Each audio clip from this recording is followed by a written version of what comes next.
రక్షకుడైన యేసుక్రీస్తు ప్రశస్తమైన నామములో మీ అందరికీ మా పరమ యెరూషలేం మినిస్ట్రీస్ ద్వారా హృదయపూర్వకమైన వందనాలు తెలియజేస్తున్నాం. దేవుని కృపా వాత్సల్యతను బట్టి ఈ ఉదయకాలము పరిశుద్ధ గ్రంథములో కొన్ని విషయాలు మనము ధ్యానించుకుందాం. దేవుని లేఖనాల్లో లూకాసు వార్తలో మొదటి అధ్యాయము 15-16 వచనాల్లో 16 వచనములో మొదటిగా మనం చూద్దాం. ఇశ్రాయేలీలు అనేకులు ప్రభు అయిన వారి దేవుని వైపునకు త్రిప్పెను. ఇక్కడ మనం గమనిస్తే దేవుని వైపు త్రిప్పెను. యోహాను గురించి చెబుతూ ఈయన ఇశ్రాయేలీయులను అనేకులకు ప్రభువు వైపు దేవుని వైపు త్రిప్పెను. 15లో చదువుతున్నాం, తన తల్లి గర్భమున పుట్టినది మొదలుకొని పరిశుద్ధాత్మతో నిండుకున్నవాడు. ఈ వాక్యములో దేవుని వైపు త్రిప్పెను. ఈరోజు మనము దేవుని వైపు త్రిప్పబడిన వారుగా ఉన్నారా? దేవుని వైపు త్రిప్పబడిన వారుగా ఉండాలి. ఇర్మియా గ్రంథములో 2వ అధ్యాయములో 27వ వచనములో, వారు నా తట్టు ముఖమును త్రిప్పుకొనక వీపును తిప్పుకొనిరి. కొందరు చూడండి, ముఖము ఆయన వైపు త్రిప్పక వీపును త్రిప్పారంట. ఆయన ఆపదలో నుండి లేచి మమ్మలను రక్షించమని వారు మనవి చేయుచూ ఉండిరి. చాలామంది ఆపదలో కష్టాల్లో ఇబ్బందుల్లో ఉన్నప్పుడు, ఇబ్బందులు కలిగినప్పుడు దేవుడి వైపు తిరిగినట్టుగా ఉంటారు. అవసరం తీరిపోయిన తర్వాత ఈపు తిప్పుతారు. అంటే దేవుణ్ణి కాదని మరలా తిరిగి వెళ్ళిపోయే పరిస్థితులు. అందువలనే వారు ఆపదలలో రక్షించబడేటువంటి పరిస్థితులు లేక మనవులు చేసేటువంటి తలంపులు కలిగినటువంటి అనుభవాలు. ఇక్కడ చెబుతున్న మాట, నీ వీపు కాదు త్రిప్పవలసింది, నీ ముఖము త్రిప్పబడాలి. నీవు దేవుని తట్టు త్రిప్పబడాలి. నువ్వు దేవుని తట్టు త్రిప్పబడాలి. దేవుని వైపు నువ్వు త్రిప్పబడాలి.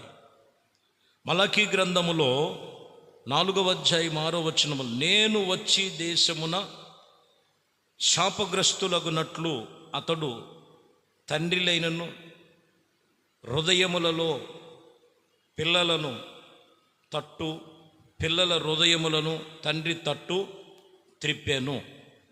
ఇక్కడ మనం గమనించినట్లయితే శాపగ్రస్తమైనటువంటి ప్రజలు, అక్కడ తండ్రుల హృదయాన్ని తిప్పాడు. వాళ్ళ కుమారుల యొక్క హృదయములు తిప్పినట్లుగా రాయబడి ఉంది.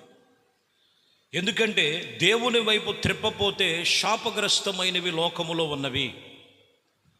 యేసుక్రీస్తు లోకమునకు వచ్చి ఉన్నది అందరి హృదయము ఆయన మీద ఆనుకొని ఉండటానికి. అందరూ ఆయన వైపే త్రిప్పబడాలి. లేని ఎడల శాపగ్రస్తమైనవి ఉన్నవి.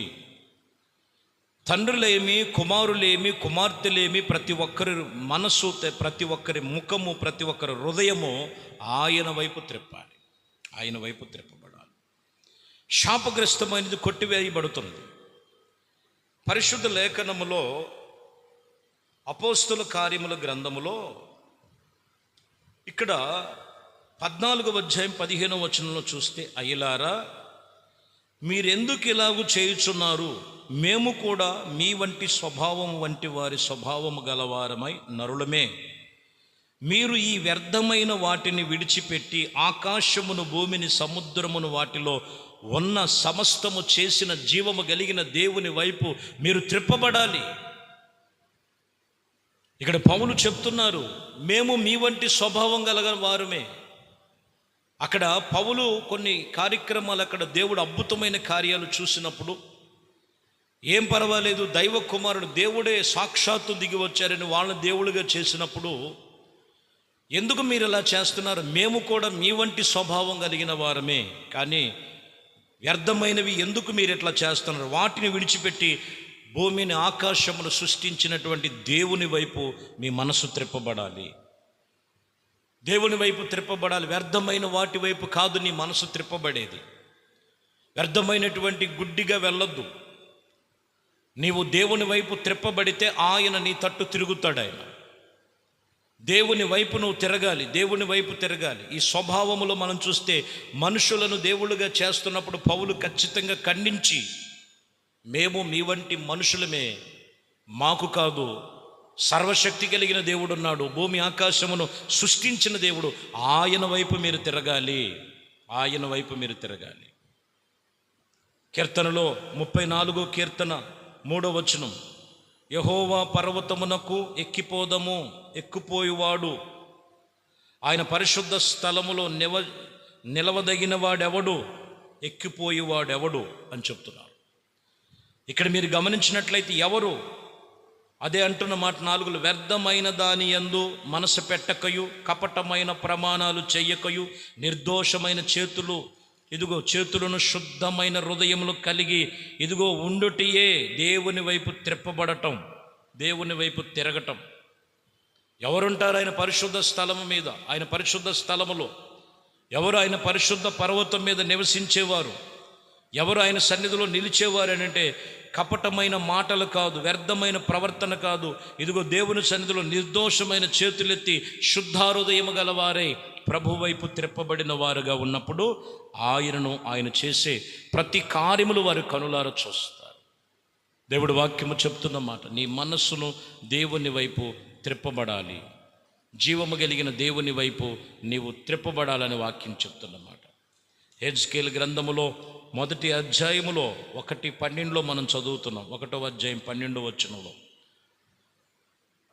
అవయమును చక్కగా, అవన్నీ చక్కగా ఎదుగుటకు పోవుచున్నది, అవి వెనకకు తిరిగి ఆత్మయు వెనకకు పోవుచు ఉండగా ఆ వెనకకు పోవుచుండును. ఇక్కడ గమనించాలి. ఇదిగో అవన్నీ చక్కగా చేయబడిన తర్వాత అవి వెనకకు తిరుగుగా ఆత్మ వెనకకు పోవుచున్నట్లుగా ఆ వెనకకు పోవుచుండెను. మీరు గమనించాలి. లోకములో ఏదో ఉందని మనుషుడు ఈరోజు భ్రమపడుతున్నాడు. ఒక్కసారి మనము దేవుని తట్టు త్రిప్పబడిన తర్వాత యేసు ప్రభువు వారు కూడా నా గటు మీద చెయ్యి పెట్టి, లోకము తట్టు మీరు తిరగకూడదు, మనము ప్రభుతో మనము కొనసాగించవలసిన వారమై ఉన్నాము, భక్తి శ్రద్ధల విషయంలో దేవునితో నిబంధన కలిగి ఆత్మ సంబంధమైనటువంటి మెలకువ కలిగి ప్రభుతో నడుచుకునేటువంటి నియమ నిబంధనల ప్రకారముగా ప్రభు సన్నిధిలో మనం తీర్మానము కలిగి ఉండాలండి వాక్యం చెప్తున్న మాట. కాబట్టి ప్రియమైన దేవుని బిడ్డలారా, యేసుక్రీస్తు నందు మనము ఈరోజు ఆయన తట్టు మనం తిరగాలి, ఆయన తట్టు తిరగాలి. ఈపిని చూపించినట్లుగా అవసరం అయిపోయిన తర్వాత మరి దేవుడికి గుర్తు లేకుండా, దేవుడంటే భయం లేకుండా బ్రతికేటువంటి బ్రతుకు కాదండి. నువ్వు ఆయన తట్టు తిరిగితే ఆయన నీ తట్టు తిరుగుతాడు. నీకేది అవసరమైనదో ఆయన అవసరమే కాదు, నీలో ఉన్న ప్రతి శాపాన్ని తీసేస్తాడు, చక్కని మార్గమును నడిపిస్తాడు. చక్కగా ఇదిగో ఉంచవలసిన చోటు, ఉండవలసిన చోటేదో దేవుడు నీకు బయలుపరుస్తాడు. దేవుడు నీకు అన్ని విషయములో కూడా ఆయన సదాకాలం నీకు తోడై ఉన్నాడు. ఆయన కృప మీకు తోడయుండి నడిపించి పరిశుద్ధపరచబడునుగాక. ఆమేన్. ప్రార్థన చేద్దాం. పరిశుద్ధుడా, ప్రేమ కలిగిన తండ్రి, ఈ ఉదయకాలము వాక్యముతో మాట్లాడి ఉన్నారు. ఇదిగోనైనా దేవుని వైపు తిరగండి, దేవుని వైపు తిరిగేటువంటి మనసు ప్రతి ఒక్కరికి దయచేయండి అయ్యా. ప్రభువునొద్దకు వచ్చి తిరిగి లోకములోనికి తిరుగుతున్నారేమో, వ్యసనానికి తిరుగుతున్నారేమో, బలహీనతలకు తిరుగుతున్నారేమో, శరీరేచ్ఛలకు తిరుగుతున్నారేమో, లోకం అనేటువంటి పాపములో పడిపోతున్నారేమో, అట్టి వారిని విడిపించి మీ తట్టు తిరిగితే ఇదిగో మీ పరిశుద్ధ పర్వతం మీద నివసింపజగి పరిశుద్ధమైన జీవితము జీవింపచేసి ఈ లోకములో నెమ్మది సమాధానముగా జీవించే జీవితం అది మీ సన్నిధిలో ఉన్నదని ప్రతి ఒక్కరూ గమనించి మీ వాక్యములను బట్టి వారి మనస్సును ఈ ఉదయము త్రిప్పబడి ఆత్మ సంబంధమైన ప్రతి కార్యములు పొందుకునే కృపతో నింపమని నజరేయుడైన యేసుక్రీస్తు పరిశుద్ధ నామములో ప్రార్థించి వేడుకొనుచున్నాము తండ్రి. ఆమేన్. ఆమేన్. ప్రభు మిమ్మల్ని దీవించి ఆశీర్వదించునుగాక.